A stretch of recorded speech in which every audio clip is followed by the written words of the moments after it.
بسم اللہ الرحمن الرحیم۔ السلام علیکم ورحمۃ اللہ وبرکاتہ۔ گناہوں کو مٹانے والے زبردست اعمال۔ محترم ناظرین، بحیثیت انسان ہم کمزور اور گنہگار ہیں۔ جانے یا انجانے میں گناہ ہم سے سرزد ہوئے ہیں اور بہت زیادہ ہوئے ہیں، لیکن اللہ نے ہمیں سوچ دی ہے، توفیق دی ہے، ذہن میں ڈالا ہے کہ اپنے گناہوں پر شرمندہ ہو کر گناہوں سے توبہ کر لو اور نیک عمل کرو تو تمہارے سارے گناہ معاف ہو جائیں گے۔ اب ہم اپنے گناہوں کو مٹوانا چاہتے ہیں، اپنے نامہ اعمال سے گناہوں کی سیاہی کو دور کرنا چاہتے ہیں، تو کچھ ایسے کام ہیں، کچھ ایسے اعمال ہیں جن کو کرنے سے اللہ پاک ہمارے گناہوں کو نہ صرف معاف فرما دیتے ہیں بلکہ ہمارے درجات کو بلند فرما دیتے ہیں اور ہمارے برے اعمال کو نیک اعمال سے بدل دیتے ہیں۔ سبحان اللہ۔ سب سے پہلا عمل جس سے گناہ مٹتے ہیں، درجات بلند ہوتے ہیں، وہ ہے نمبر 1، مسجد کی طرف چلنا۔ فرمان نبوی صلی اللہ علیہ وآلہ وسلم ہے، میں تمہیں ایسی چیز نہ بتاؤں جس سے اللہ تمام گناہ مٹا دیتا ہے اور اس کے ذریعے درجات کو بلند کرتا ہے۔ صحابہ نے کہا، کیوں نہیں یا رسول اللہ؟ تو رسول اللہ صلی اللہ علیہ وآلہ وسلم نے فرمایا، ناپسندیدگی کے باوجود اچھی طرح وضو کرنا اور مسجدوں کی طرف زیادہ قدم چلنا اور ایک نماز کے بعد آنے والی دوسری نماز کا انتظار کرنا۔ پس فرمایا، یہ تمہارے لیے رباط ہے، یہ رباط ہے، یہ رباط ہے۔ نمبر 2، ایک نماز کے بعد آنے والی دوسری نماز کا انتظار کرنا۔ رسول اللہ صلی اللہ علیہ وآلہ وسلم نے فرمایا، رات خواب میں میرے پاس میرا رب اچھی صورت میں آیا اور کہا، اے محمد۔ میں نے کہا، اے میرے رب، میں حاضر ہوں۔ فرمایا، کیا آپ کو معلوم ہے عالم بالا میں جھگڑا کس کے متعلق ہوتا ہے؟ میں نے کہا، اے میرے رب، مجھے معلوم نہیں۔ پس اللہ نے اپنا ہاتھ میرے کندھوں کے درمیان رکھا، جس کی ٹھنڈک میں نے اپنی چھاتی میں محسوس کی۔ پس مجھے مشرق و مغرب کی چیزوں کے متعلق معلومات مل گئیں۔ پس کہا، اے محمد۔ میں نے کہا، میں حاضر ہوں۔ فرمایا، کیا آپ کو معلوم ہے کہ عالم بالا میں جھگڑا کس چیز کے متعلق ہوتا ہے؟ میں نے کہا، ہاں، کفارات، درجات، نماز باجماعت کے لیے، قدموں کے چلنے، وضو نہ چاہتے ہوئے کرنے اور ایک نماز کے بعد دوسری نماز کا انتظار کرنے میں ہوتا ہے۔ اور جس نے ان 5 نمازوں کی حفاظت کی وہ خیر کے ساتھ رہے گا اور خیر پر اس کی موت آئے گی اور اپنے گناہوں سے اس طرح پاک و صاف ہو جائے گا جیسے وہ اس دن تھا جس دن اس کی ماں نے اسے جنم دیا تھا۔ نمبر 3، عاشورہ اور یوم عرفہ کا روزہ رکھنا۔ نبی کریم صلی اللہ علیہ وآلہ وسلم کا فرمان ہے، مجھے اللہ پر یقین ہے کہ جو شخص یوم عرفہ کا روزہ رکھے تو اللہ اس کے 1 سال پہلے اور 1 سال بعد کے گناہ معاف کر دیتے ہیں، اور جو آدمی یوم عاشورہ کا روزہ رکھے تو اللہ اس کے 1 سال پہلے کے گناہ معاف کر دیتے ہیں۔ نمبر 4، رمضان کا قیام کرنا۔ نبی کریم صلی اللہ علیہ وآلہ وسلم کا فرمان ہے، جو آدمی حالت ایمان میں اور ثواب کی نیت سے رمضان کی راتوں میں قیام کر لے تو اللہ اس کے تمام سابقہ گناہ معاف کر دیتا ہے۔ نمبر 5، حج مبرور کرنا۔ نبی کریم صلی اللہ علیہ وآلہ وسلم کا فرمان ہے، جس نے حج کیا اور اس میں جمع اور کوئی فسق والا کام نہ کیا تو وہ ایسے ہی لوٹے گا جیسا کہ آج ہی اس کو اس کی ماں نے جنم دیا ہے۔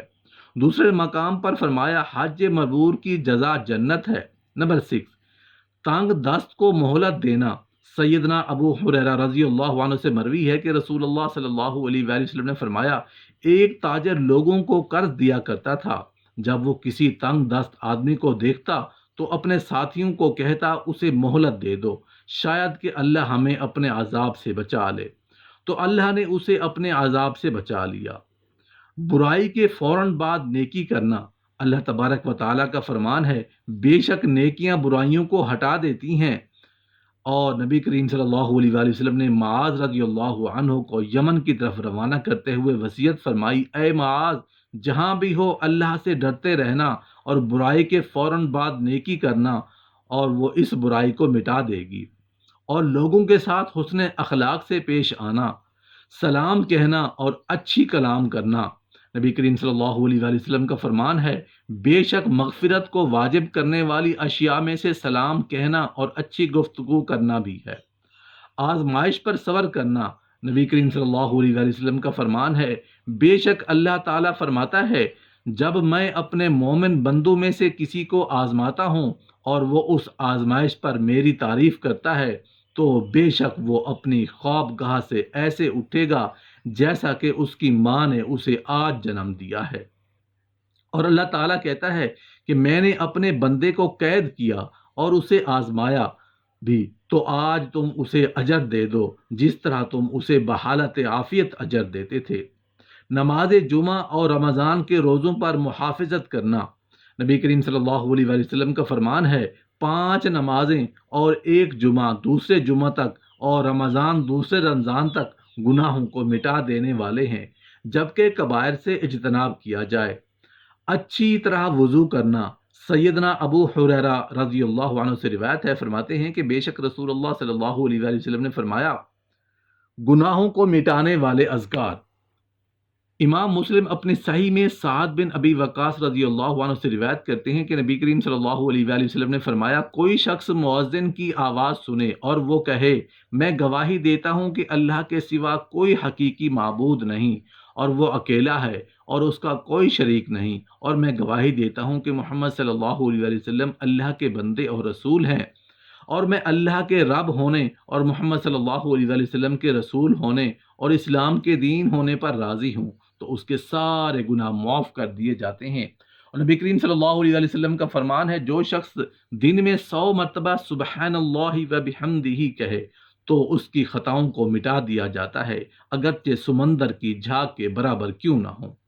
اور اسی طرح صحیح مسلم میں ابو ہریرہ رضی اللہ عنہ سے مروی ہے کہ رسول اللہ صلی اللہ علیہ وآلہ وسلم نے فرمایا، جو شخص ہر نماز کے بعد 33 مرتبہ سبحان اللہ، 33 مرتبہ الحمدللہ اور 33 بار اللہ اکبر کہے، پس یہ 99 پورے ہوئے، اور 100 کا عدد پورا کرنے کے لیے کہے، لا الہ الا اللہ وحدہ لا شریک لہ، لہ الملک ولہ الحمد وہو علی کل شیء قدیر، تو اللہ کے سوا کوئی حقیقی معبود نہیں، وہ اکیلا ہے، اس کا کوئی شریک نہیں، اور اسی کے لیے حمد ہے، اور وہ ہر چیز پر قادر ہے، تو اس کے گناہوں کو معاف کر دیا جاتا ہے، اگرچہ سمندر کی جھاگ کے برابر ہی کیوں نہ ہوں۔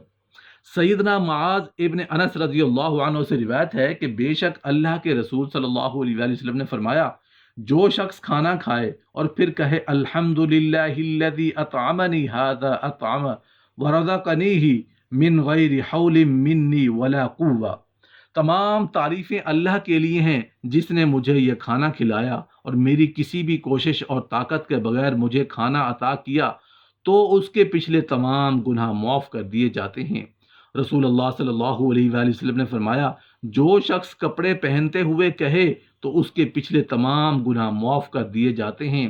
تمام تعریفیں اللہ کے لیے ہیں جس نے مجھے یہ کپڑے پہنائے اور میری کسی بھی کوشش اور طاقت کے بغیر مجھے یہ کپڑے عطا کیے۔ آذان دینا، رسول اللہ صلی اللہ علیہ وآلہ وسلم کا فرمان ہے، بے شک مؤذن کے گناہ اس کی آواز کی مقدار معاف کیے جاتے ہیں۔